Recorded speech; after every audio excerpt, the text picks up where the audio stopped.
of Massachusetts. She serves on the Banking Committee in the Senate. Senator Warren, thanks for being here. So, Speaker Ryan, you heard him say $1,200 in savings a year for the average family of four. He's also saying middle-income folks that will allow them to pay for gas for a year, pay down debt, renovate their home, save for retirement. Now, I know you oppose the part of this bill that goes to wealthier Americans and corporate America, but could you support the part that will help middle-income Americans? So, look, Jake, if they really wanted to sit down and write a tax proposal that would help middle-income families, I would be all on this. For 20 years now, I've been fighting for help for median-income families, for middle-class families, for working families, for paycheck-to-paycheck families. But that's not what this is about. This is a tax proposal that raises taxes on some people who are middle class, and what it mostly does is the middle class part is to distract attention from the fact that they're planning to give away $2 trillion in tax giveaways to a handful of giant corporations. Number one on the list, you know who's going to make the most money out of this? It's projected to be Wells Fargo. You remember Wells Fargo, the group that the bank that cheated its customers by opening fake accounts for them. The next group that's going to make out big are going to be foreign investors, wealthy foreign investors who are going to walk away with about $700 billion in tax benefits. And the third big group, multinational corporations who will be given bonuses in effect for building their factories, for putting their jobs everywhere except America. Let's face it, this is a tax proposal that is just a payoff to rich donors to the Republican Party. What we need is something that really works for middle-class families, and this isn't it. Well, Republicans argue that it's geared towards the middle class because it maintains maximum 401k contributions. It nearly doubles the standard deduction. There's a new family tax credit. It caps the mortgage deduction at $500,000. Aren't those all things good for middle Americans that you could get behind? But here's the problem, Jake. When they give away $2 trillion to giant corporations, they're going to blow a hole in the debt. And the minute they blow a hole in the debt, the Republicans are going to come back to the American people and say, gee, so sorry, debt really jumped. What's going to happen now is we got to cut Medicare, and we got to cut Medicaid, and we got to cut this, and we got to cut that. Oh, and we got to cut infrastructure. Look, if the Republicans really think that they've got $2 trillion to spend, I've got some ideas on how to spend it. How about we really put that money into infrastructure investment that will create good jobs right here in America right now? Or how about if we just forgive the outstanding student loan debt and let those young people get out there and start their businesses and keep working? Or how about if we just write a check for $18,000, $17,000 to every family in America that makes less than $200,000? That's what you could do with the $2 trillion that the Republicans are shoveling out the door to giant corporations. This isn't about trying to help the middle class. This is about trying to help the big corporate donors to the Republican Party and then put a pretty face on it. Do you disagree with the notion that a lot of this corporate tax reduction will not only help big corporations, it will also help smaller corporations and cause economic growth that could help middle-class Americans in terms of jobs, in terms of wages? So let's look at the part about jobs and wages. This has been the big Republican lie for decades now. They have argued that, hey, if we just cut taxes for those at the top, somehow it's going to trickle down and benefit everybody else. And the reality is, it just isn't true. When the George W. Bush tax cuts went through in the early 2000s, corporations made out great. And what happened to hardworking families? Flat wages. When the British cut taxes, cut the corporate tax rate by 11 points, what happened to wages? They actually went down. Look, this is a point in America when corporations are making record profits. They have cash. They have plenty of money. If they wanted to make investments here in America, in jobs here in America, they could do it. The idea that if we just give them a couple of $1 trillion more of taxpayer money, that somehow they're going to make everybody else rich, it is an insult to hardworking middle-class families. That argument is so wrong.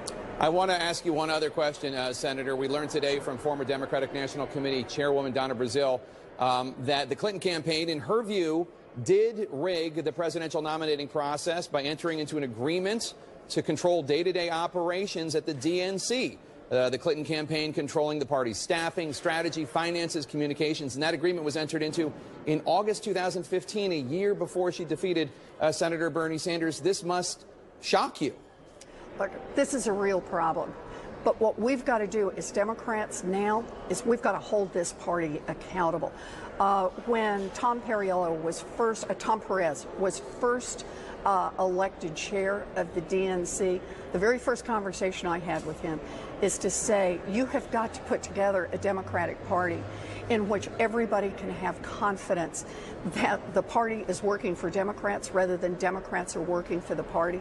And he's being tested now. This is a test for Tom Perez. And either he's going to succeed by bringing Bernie Sanders and Bernie Sanders representatives into this process, and they're going to say it's fair, it works, we all believe it, or he's going to fail. And I very much hope he succeeds. I hope for Democrats everywhere. I hope for Bernie and for all of Bernie's supporters that he's going to succeed. Very quickly, Senator, do you agree with the notion that it was rigged? It is a very one-sided and unfair one, but I don't blame China. After all, who can blame a country for being able to take advantage of another country for the benefit of its citizens? I give China great credit. Well, that's President Trump, of course, wrapping up his Asia trip now. 13 days, chock full of diplomacy and pageantry. You know, one of the highlights was his meeting in China with President Xi to try and put more pressure on North Korea and Kim Jong-un, rebalance trade. He signed $250 billion in new business deals and strengthened the ties between our two nations. And you know, we're used to scenes like this, but the China breakthrough started with President Richard Nixon. You know, he embarked on his historic visit back in 1972, a move that opened China to the West. So what are the results of President Trump's trip on his legacy? Christopher Cox knows the reaction firsthand. He is President Nixon's grandson. Chris is son of Edward Cox and Tricia Nixon Cox. He's a North Africa and Asian political expert and founder of the financial advisory firm OC Global Partners. Chris, welcome. Your grandfather was basically responsible for bringing China into the modern world. So how do you think he would judge the president's efforts? I think he'd be very impressed by what's going on today with the president's trip, Eric. If you look at the progress that was made on trade, as you mentioned, the $250 billion of deals that were signed with U.S. companies and Chinese companies, that's a tremendous boost to the U.S. economy, and it's very favorable for our country. And then if you look geopolitically, which, of course, was my grandfather's major area of interest, I think President Trump has been brilliant. If you look at strengthening the trilateral security cooperation between South Korea and Japan and the U.S. as it pertains to North Korea, that is no easy task. Japan and South Korea have governments that have traditionally had different opinions as to how to handle North Korea. And for President Trump to balance that and to strengthen that relationship is a huge accomplishment that he should get a lot of credit for. Yeah, I mean, he really has been having these meetings, both here and there. I mean, something else that you see that reminded me of your grandfather, in a sense. Is there a new global realism, do you think? Yeah. We've got 3 aircraft carrier battle groups, for example, right now, showing American power. Yes, absolutely. Focusing on this approach of coercive diplomacy, bringing together countries that may not share our ideological beliefs but have common interests with the United States is certainly the basis of realistic foreign policy.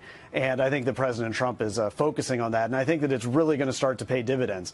North Korea is a menace to the world, and President Trump is beautifully balanced, having to deal with security issues with Japan and South Korea, with China's interests in North Korea. And he's beautifully balanced that on this trip, and I couldn't be more impressed with it. But at the same time, China hasn't gone far enough. I mean, the critics say, you know, they haven't cut off the oil. They've cut off the coal, but the businesses, the North Korean businesses, haven't been cut off yet.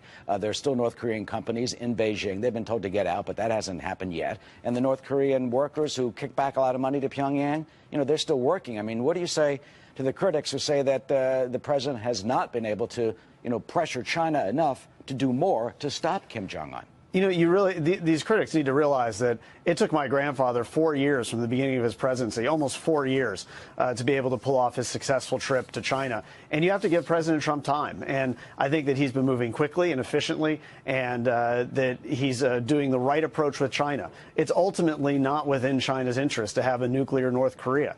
If North Korea were to ever use a nuclear weapon or even test an atmospheric nuclear weapon, a lot of that blowback of nuclear fallout would fall on China. A lot of the ramifications for a failed state in North Korea would affect China greatly in terms of refugees coming across the Chinese border. So I think it's within China's interest to want to solve this problem. And I think that President Trump is very smart to work through diplomatic efforts and also to show the strength of the United States military. As you said, positioning 3 aircraft carriers off the coast of North Korea to conduct exercises. That's very, very important. And all that will go towards pushing China to do more to solve the North Korean issue. And finally, at the same time while that's going on, you got the tweets, you've got all the other, controversies. Does that, overshadow, do you think, accomplishments? I mean, your grandfather had that, and he went off to China with that great diplomatic breakthrough. I think that when judging President Donald Trump's record, we need to look at the results and the facts. And the facts show that there's been improvement in how the United States and China are cooperating on North Korea. The sanctions that China has put in place are some of the strongest that we've ever seen in terms of dealing with North Korea. And that's the right approach to handling it. I think when you look at trade agreements that Donald Trump signed with China in terms of, well, he hasn't signed them, but the U.S. companies have signed under Donald Trump's presidency with China, that's indicative of a policy that's succeeding. And I think that when you look at those facts, Donald Trump's making great progress. And let the tweets say what they will. I think actions matter more than words, and the actions have been quite impressive. Yeah, Chief of Staff John Kelly today telling reporters that he doesn't pay attention to the tweets, that it's about strategy. Chris Cox, the grandson of President Richard M. Nixon, who opened up China so many years ago, and we are the beneficiaries, some of us are, of that. Thank you for joining us, and we'll see how the president's strategy works. Chris, thank you. Thanks so much, Eric. Okay.